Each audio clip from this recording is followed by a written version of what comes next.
On our show Tuesday night, MTG, Clan Mom as we call her, earlier in the day, called 3 of her fellow Republicans pro-pedophile for supporting Judge Ketanji Brown Jackson's nomination. She tweets. After she saw it, she tweeted, ABC contacts my employer. This threat of violence against me by Jimmy Kimmel has been filed with the Capitol Police. She called the police.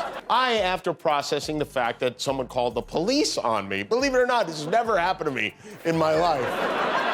I tweeted back, I wrote, "Officer, I'd like to report a joke." Marjorie Taylor Greene just called the cops on Jimmy Kimmel. You heard that right. The lady who thinks Jewish space lasers start wildfires is now upset about a joke. But wait, it gets better. Kimmel's response? He's reporting her to Batman. Yep, the Justice League might have to step in on this one. Stick around to see how this ridiculous political circus unfolds. Before we move on, I'd like to ask you a small favor. If you appreciate this content, please take a second to like this video and subscribe to the channel. Over 98% of you watch the videos without subscribing. It costs you nothing, but it makes a huge difference to us. So, did you click the subscribe button? Great, thank you so much. Now, back to the video. Alright folks, let's talk about the joke that sent Marjorie Taylor Greene into a tizzy. This afternoon, she wrote, "You weren't joking. You hide your misogyny and your racism behind your jokes on ABC. This was a dog whistle to the violent left to assault me or worse." And you're misspelled "you're," of course. Well, that's nice. She thinks I have fans. I guess that's good. But now listen, not only don't I condone death or any kind of threats against anyone, especially as I get dozens of them a week myself. This woman, you may remember, she's the one who endorsed fringe conspiracy theories and repeatedly indicated support for executing prominent Democratic politicians. Now she's dialing 911 because she got made fun of. Jimmy Kimmel, our late-night comedy hero, decided to spice things up with a little Will Smith-inspired quip about MTG. Now, you'd think a politician with her, colorful history would have thicker skin, but nope. Kimmel's joke was pretty tame by comedy standards. He basically suggested that Will Smith should slap MTG instead of Chris Rock. Not exactly earth-shattering stuff, right? But oh boy, did it ruffle some feathers in the MTG camp. Our dear Congresswoman, instead of laughing it off or firing back with a zinger of her own, decided to go full drama queen. She took to Twitter faster than you can say Jewish space lasers and accused Kimmel of threatening her. I mean, come on, it's like she's never heard of this thing called humor before. But Kimmel, being the comedy pro he is, wasn't about to back down. He fired back with a tweet that had everyone in stitches.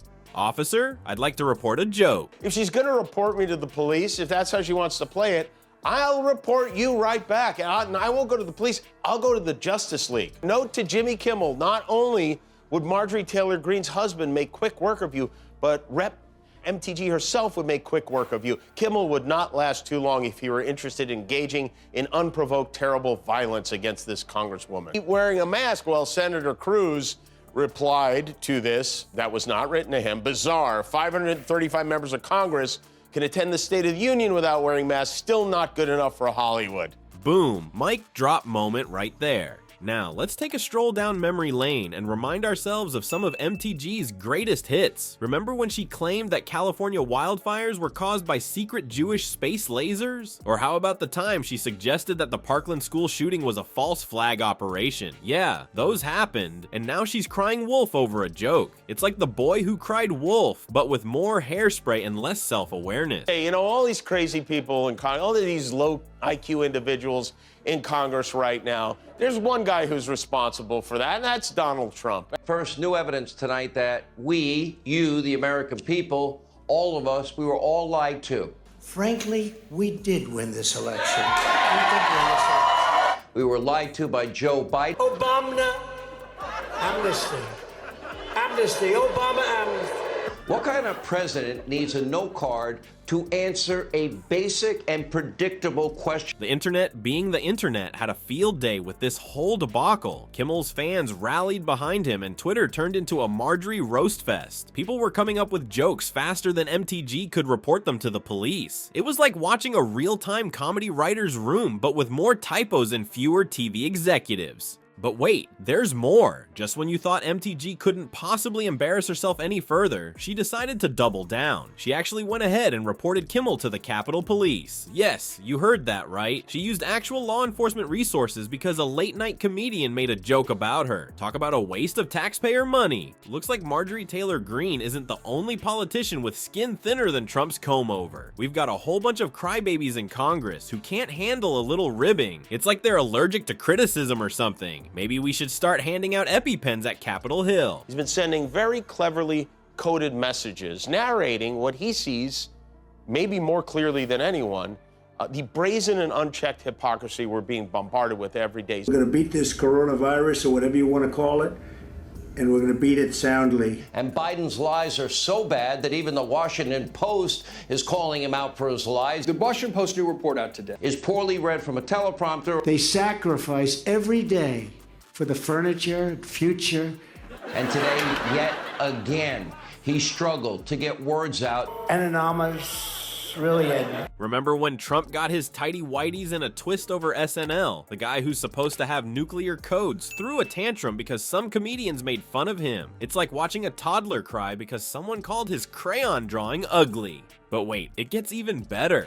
Ted Cruz, the guy who looks like he's permanently stuck in a bad face swap filter, decided to pick a fight with, drumroll please, Mr. T. Yeah, you heard that right. The same Mr. T who wore more gold than Fort Knox and had a mohawk that could probably pick up satellite signals. Cruz got all huffy because Mr. T wore a mask. It's like Cruz was trying to prove he's tougher than a guy whose catchphrase was literally, "I pity the fool." We've got a full-blown epidemic of politicians who can't take a joke. They're out here acting like words are kryptonite and they're all Superman.